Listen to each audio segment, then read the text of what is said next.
Alors, notre chronique assurance avec notre ami Marc-Olivier Martin, c'est de ProMutuel, bien sûr, un spécialiste d'assurance, Oui. mais aussi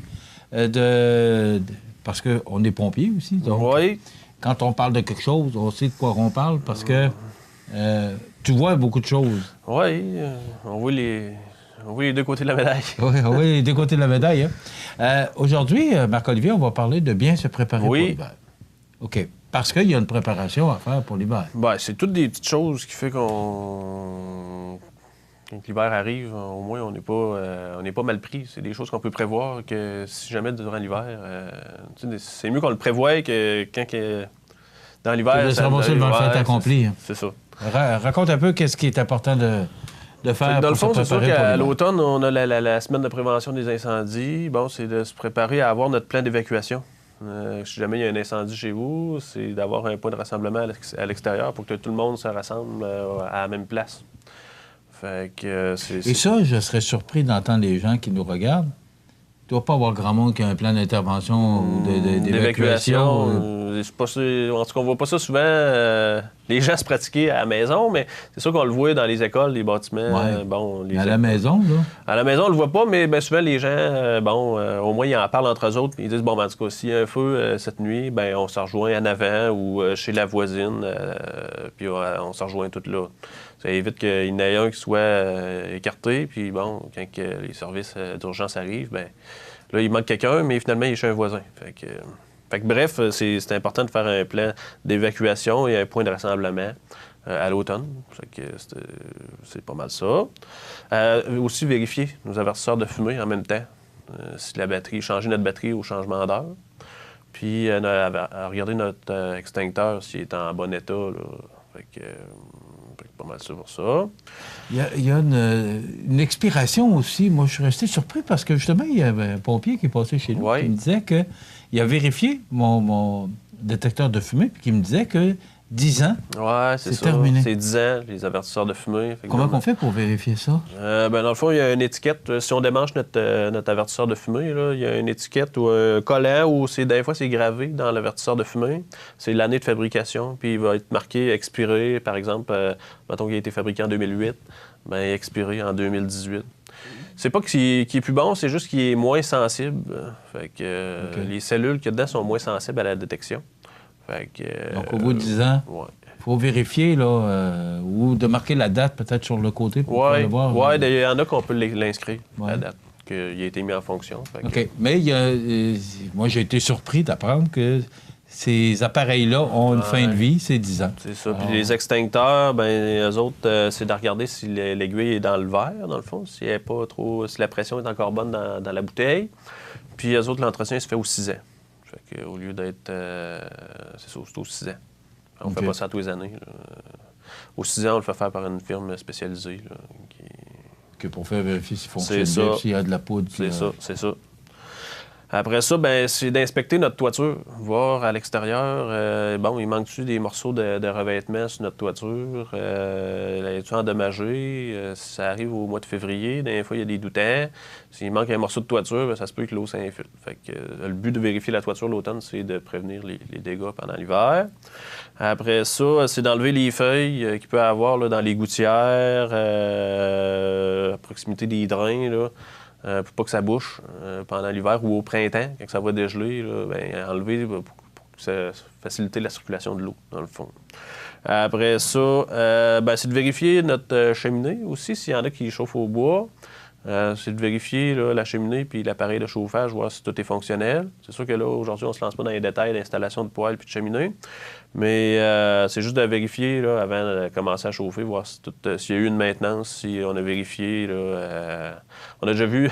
Faire ramoner. Faire ramoner, c'est ça, on en parle surtout actuellement pour la cheminée, mais... on demande de vérifier à l'automne, mais c'est sûr que si on a de quoi à faire réparer pour la cheminée, on demande de le faire vérifier au printemps pour se donner, là, si jamais il y a des travaux majeurs à faire sur la cheminée, se donner au moins l'été pour contacter quelqu'un spécialisé là-dedans. Puis, ramoner, c'est à chaque année? Ramener, ça dépend de l'utilisation qu'on en fait, là. Ouais. Mais... Est-ce que c'est recommandé de le faire à chaque année? Ben, chaque 2 ans? fois par année. Ça dépend du nombre de cordes qu'on brûle, là. C'est sûr que la personne qui brûle 10 cordes, je recommande au moins 2 fois si c'est pas trop ras, là. Ça dépend de l'appareil qu'on a. S'il fait beaucoup de créosote, s'il fait beaucoup de fumée, s'il dégage beaucoup de fumée, il va faire beaucoup de créosote. Fait que là, c'est là qu'il faut ramener plus souvent. OK. Après ça, vider les margelles. Ceux-là qui ont des margelles à la maison, les fenêtres de sous-sol, là, qui sont dans la terre, dans le fond, il y a comme un cerceau de métal en avant. Ben, c'est de vider. Mettons, il va y avoir des feuilles qui vont se ramasser. Bien, enlever des feuilles pour que faut pas que ça bouche le drain qui est dans le fond de la margelle, puis que l'eau s'accumule. Là. Fait que c'est d'enlever les feuilles, nettoyer ça comme il faut. Après ça, dégager la charpie puis la poussière dans notre clapet de sécheuse. C'est des choses qu'on pense pas nécessairement souvent. Mais c'est que la porte qui referme, elle peut rester ouverte. Puis là, la fraîche va rentrer par là. Des fois, il va se faire comme une petite glace. Là. Puis quand ça fond, ça peut faire un petit dégât mineur là, à l'intérieur de la maison.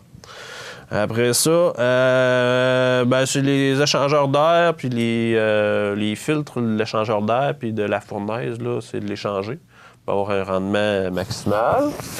Ranger les bonbonnes de propane dans le cabanon, pas dans la maison ou dans le garage. Là. Fait que c'est de mettre dans une remise détachée de la maison. Le propane, c'est déjà le... Pourquoi? Ben, s'il y a un feu ou une fuite, s'il y a un feu dans la maison... Oui, dans la maison, je peux comprendre, mais dans le garage qui est attenant à la maison, est-ce que c'est parce que s'il y a une fuite au niveau de la bonbonne ou quoi que ce soit, ben là, on est dans la maison. Puis, un, c'est dangereux pour le feu, puis deux, c'est pour l'intoxication aussi. Fait que c'est bien de le mettre dans une place où il n'y a pas de gens qui dorment. Là. Après ça, l'aspirateur, passer l'aspirateur dans nos plaintes électriques. L'automne, dans le fond, il faut démancher la partie avant de notre plainte. Puis regarder s'il n'y a pas des jouets. Si on a des jeunes enfants, il y en a qui, des fois, les jouets revolent là. Fait que quand la plainte électrique part à l'automne, le jouet fond. Puis bon, ça peut faire peut-être un petit début d'incendie ou des dégâts de fumée. Puis bref, c'est de démancher ça, puis passer l'aspirateur, enlever la poussière. Tu sais, des fois, quand on part la plainte l'automne, ça sent le brûler, ça sent comme chauffé. Ouais. Mais c'est la poussière qui... C'est de la poussière sur le calorifère? Ben, tu sais, ça se dépose pendant l'été, là, ça se dépose sur les petites ailettes, là. Ouais. Puis là, c'est ça sent un petit peu... Ça sent pas bon, là, la première fois qu'on chauffe. C'est la première fois que je l'entends, celle-là. Fait qu'on peut passer un aspirateur. Ouais. Ça donne une chance. Puis en même temps, s'il y a des choses qui n'ont pas d'affaires là, on va le voir. Fait que j'ai bien d'y penser. Après ça, c'est ça qu'on a parlé tantôt, tester nos avertisseurs de fumée, regarder si les batteries sont encore bonnes. Nettoyer le bassin de captation du garage. C'est comme... mettons qu'on lave notre auto dans le garage, le sable qui va se ramasser, qui coule dans notre tuyau, et normalement, il devrait tomber dans un bassin de captation. Tout le sable est ramassé là. Fait que c'est de vérifier s'il n'est pas plein. C'est pas mal ça. Après ça, essayer de mettre nos pneus d'hiver avant la date limite de décembre. Ça pourrait être une bonne idée. On en voit tout le temps dans les premières neiges qu'il y a beaucoup d'accidents. Puis, fait que pour nous autres, on dit que c'est le 15 décembre même. On devait ramener ça au 1er décembre. Probablement que on a de la neige, il y avait d'autres priorités. Oui, mais on a de la neige en avant. Parce que le 15 décembre, c'est... c'est un peu tard. Même le 1er décembre, là, on a souvent de la neige avant ça. Là, fait que, je pense que la période idéale, d'après moi, c'est le mois de novembre. Oui. Et comme il y a affluence, prendre un rendez-vous immédiatement. C'est ça. Ouais. Après ça, ceux-là qui ont des fils chauffants dans leur gouttière, dans le fond, il y en a qui mettent des fils chauffants pour faire dégeler la glace dans leur gouttière. C'est de s'assurer qu'ils fonctionnent comme il faut avant que l'hiver prenne. Si jamais il y a des changements à faire au niveau du fil, c'est encore le temps. Puis faire des réserves d'abrasifs pour pour faire fondre la glace, là, si jamais pendant l'hiver. Faut que les gens C'est tombent une dans question l'entrée. de responsabilité civile. Là. Si les gens vont chez vous et ils se blessent, ben au moins, en tout cas, si vous mettez de l'abrasif, ben ça peut éviter les blessures. Tu as une liste ici. Là, est-ce qu'on peut la retrouver, cette liste-là, quelque part, pour peut-être sensibiliser les gens? J'ai fait, quand j'ai monté la chronique, j'ai puisé plein de choses un peu partout. Mais oui, ça pourrait être intéressant de faire comme un petit checklist pour les gens. Oui, ça pourrait être intéressant là, de regarder ça éventuellement. Là. Suggestion, on pourrait mettre ça à la disposition des nouveaux clients. Mais il y a des choses importantes là-dedans. Oui, il y a des affaires qui sont plus ou moins importantes, mais il y a d'autres choses qu'on pense pas. Là. Fait que c'est intéressant. Ben, ça complète. Donc, il y a beaucoup de choses à faire avant les premières neiges. Oui, ben, c'est Alors, c'est important de procéder. Et surtout, moi, je dis toujours, il est conseillé en prévention. Donc, pourquoi? C'est que vaut mieux prévenir que guérir. Oui, c'est en plein ça.